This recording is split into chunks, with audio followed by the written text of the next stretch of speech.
According to psychology, agar কারুর দোস্ত কম হয়, মানে বন্ধু কম হয় বা একদমই হয় না, তার মানে সেই মানুষটা একদমই ফেক নয়, জেনুইন। বা সে ফেক স্মাইলটা নিজের মুখের মধ্যে লাগিয়ে রাখতে পারে না, অথবা ফেক কথা দিয়ে সবার মনোরঞ্জন করতে পারে না। কিন্তু সাইকোলজির হিসাবে যদি কোনো মানুষের প্রচুর বন্ধু হয়, বন্ধু সার্কেলের মধ্যে বুঝতে উঠতে বেশি ভালোবাসে, তার মানে তার একটা ফেক ওয়ার্ল্ড তৈরি করা আছে, তার হাসিটার মধ্যেও কোথাও না কোথাও ফেক রয়েছে। তার কারণ হচ্ছে আজকালকার দিনে অনেকগুলো মানুষের সাথে বন্ধুত্ব রাখা চারটিখানি কথা নয়, তার জন্য তোমাকে কিছু না কিছু নিজের মধ্যে ফেক জিনিস বিল্ড আপ করতেই হবে। Hello everyone, this is Ivy, welcome back to my channel Isha's ডায়েরিজের নতুন সকালে তোমাদের সকলকে ওয়ার্ম ওয়েলকাম জানাই। সকাল সকাল ঘুম থেকে উঠে দেখি ব্যালকনিতে এরকম ছোট্ট দুখানা নান্নে নান্নে বাচ্চা পাখি এসছে এবং তারা কিলকিল কিলকিল করে ডাকছে। বেশ সুন্দর লাগলো। মাঝে মাঝেই এরা উড়ে উড়ে আসে, এরাই যে আসে তা বলছি না, মাঝে মাঝেই পাখি আসে আমার ব্যালকনিতে, উড়ে এসে বসে, আমার যে বাটিগুলোতে জল দেওয়া থাকে জল খায় এবং ডাকে এবং তারপরে আবার উড়ে যায়। আর একবার পাখি বাসাও তৈরি করেছিল, খুব সুন্দর। অনেক দিন যাবৎ ছিল, বাসার বাচ্চা দিয়েছিল, তারপরে আবার বাচ্চাটা বড় হয়, তারপরে উড়ে যায় ওরা নিয়ে। ওই গাছটা নষ্ট হয়ে গেছিলো, যে গাছটার উপরে বাসা দিয়েছিল, তো ওটাকে আমি আবার কেটে ফেলে দিয়েছিলাম। তো পরে জানলাম যে পাখি যদি ঘরে কেউ বাসা করে কোনো পাখি, তাহলে সেই বাসাটাকে কখনো ভেঙে ফেলতে নেই। যদি পাখি উড়েও যায় তবুও ওই বাসাটা রেখে দিতে হয় নাকি। তো আমি তো সেটা জানতাম না। আমি যখন দেখলাম যে পাখিগুলো উড়ে গেল আর তারা আর কোনোদিনই ফিরে আসলো না, প্রায় 1 মাস মতো তারা আর ফিরেই আসেনি, তখন আমি ভাবলাম যে তাহলে ওই জায়গাটা ক্লিন করে নিই। ক্লিন আপের যেহেতু আমার একটা হবি রয়েছে, তার জন্য ওই জায়গাটা পুরো ক্লিন আপ করে নিলাম এবং গাছটাকেও আবার ছেটে ছুটে দিলাম। একটা অপরিচিতা গাছের মধ্যে হয়েছিল, বাসাটা করেছিল, তো ছেটে ছুটে দিলাম, নিয়ে ওটা আবার টাটকাভাবে নতুনভাবে বেরোলো। তো যাই হোক, তো পরে শ্বশুর শাশুড়ি বললো যে এরকম যখনই পাখি বাসা করবে তো ওটা কখনোই করবি না, ভেঙে ফেলবি না। পাখি উড়ে গেলেও বাসাটা নাকি রেখে দিতে হয়, ওটা নাকি খুব শুভ বলছে।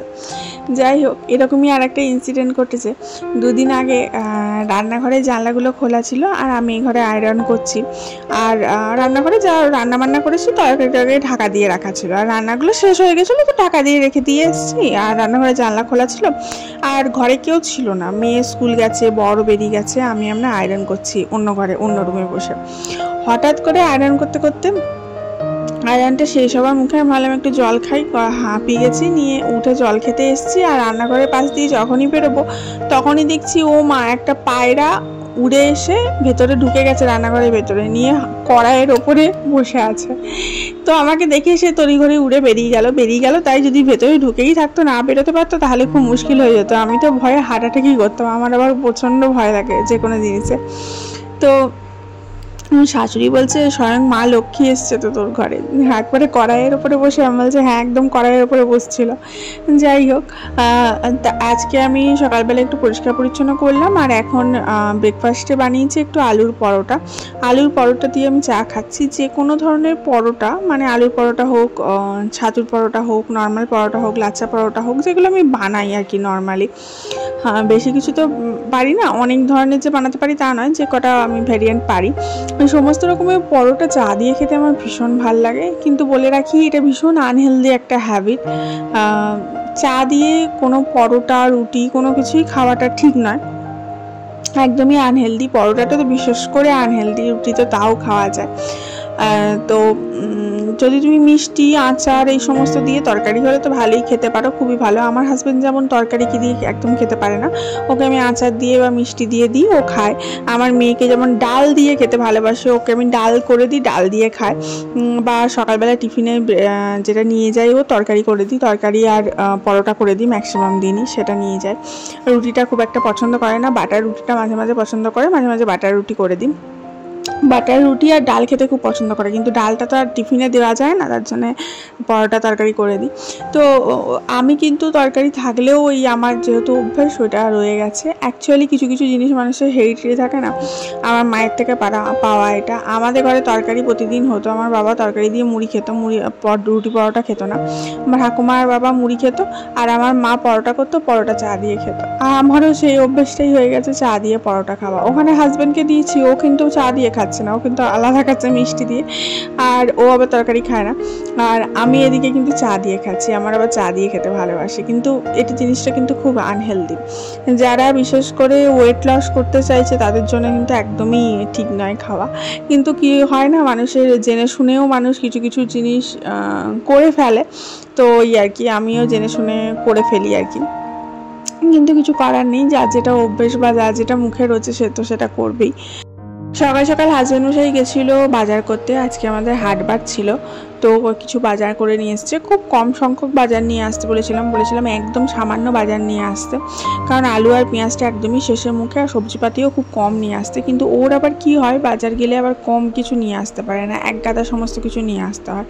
তো দেখো বেশ কিছু সবজিপত্র নিয়ে এসছে, এখন জানি না এগুলো কী করে শেষ হবে, আমরা আবার বেরোবার মুখে মুখে।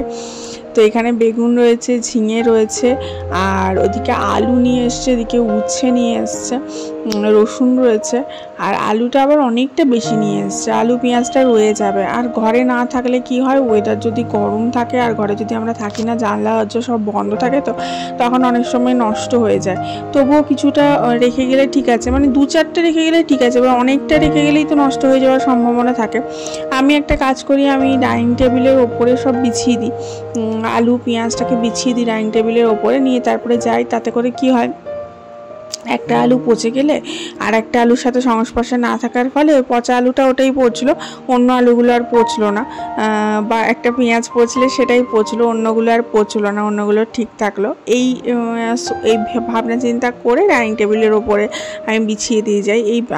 এই আইডিয়াটা আমাকে অবশ্য আমার শাশুড়ি মা দিয়েছিলেন।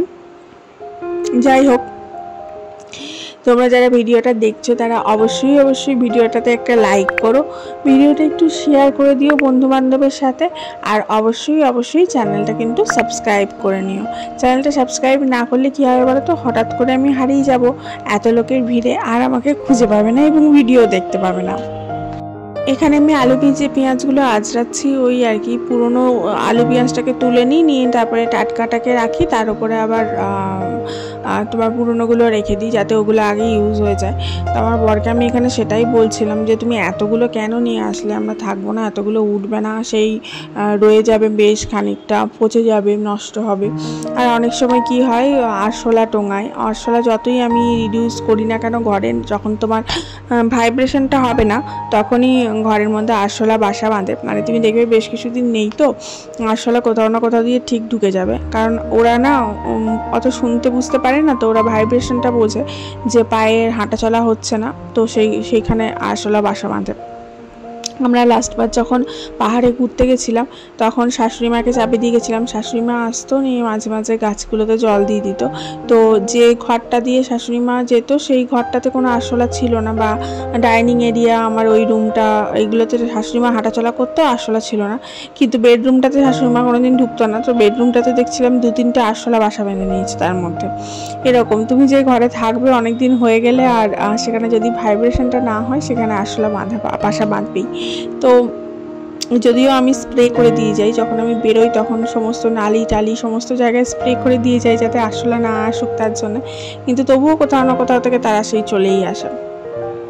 যাই হোক, এখানে আমার আজরানি মোটামুটি কমপ্লিট হয়ে গেল, আর ওদিকে রান্নাটাও মোটামুটি কমপ্লিট হয়ে এসছে। আজকে না সেরকম কিছু রান্না করিনি, আজকে ভেবেছিলাম একটু বাইরে থেকে বিরিয়ানি এনে খাবো, তার জন্য বিশেষ কিছু রান্নার অতটা জোরতোর করিনি, শুধু একটু ভালো করে রায়তা বানালাম। রায়তাটা আমরা বাইরেরটা খাই না, বাইরের রায়তাটা বলছে খুবই আনহেলদি খাওয়া, যেটা বিরিয়ানির সাথে দেয়, আর সেটা এতটাই পাতলা ভ্যারপ্যারানি হয়, ভালো লাগে না খেতে। তার জন্য আলাদা করে একটু রায়তা বানালাম, ভালো চাপচাপ রায়তা বানাই। আর এদিকে চান টান কমপ্লিট করে এসে লাঞ্চে বসবো। এটাই আজকে ছোট ব্লগ তোমাদের সাথে শেয়ার করলাম, আশা করি ভালো লাগবে। আর এই যে দেখো নিয়ে চলে এসেছে চিকেন এগ বিরিয়ানি ছিল এটা। আমরা সাধারণত চিকেন বিরিয়ানি খাই, চিকেন এগটা নিই না, কারণ এগটা খায় না আমার হাজব্যান্ড, আবার ও শুধু চিকেনটা খায়। তো আজকে নিয়ে এসেছিলাম চিকেন এগ বিরিয়ানি। এখানে বড় একটা পিস চিকেন ছিল, আলু ছিল, এগ ছিল, আর রায়তা আর আমটা ঘরের ছিল। তো এই দিয়ে আজকে লাঞ্চ সারলাম। আর স্যালাড দিয়েছিল, স্যালাডটা ভিডিও করা হয়নি। তো চলো দেখা হচ্ছে কালকে। ততক্ষণ তোমরা সবাই ভালো থেকো, সুস্থ থেকো, অনেক হ্যাপি থেকো, আর নিজের পরিবারের ভালোভাবে খেয়াল রেখো। Love you all, bye, tata. দেখা হচ্ছে কালকে। Don't forget to like, share and subscribe. আর আমি রায়তাটা খুব ভালো বানাই। বাই, চলো খেয়ে নিই।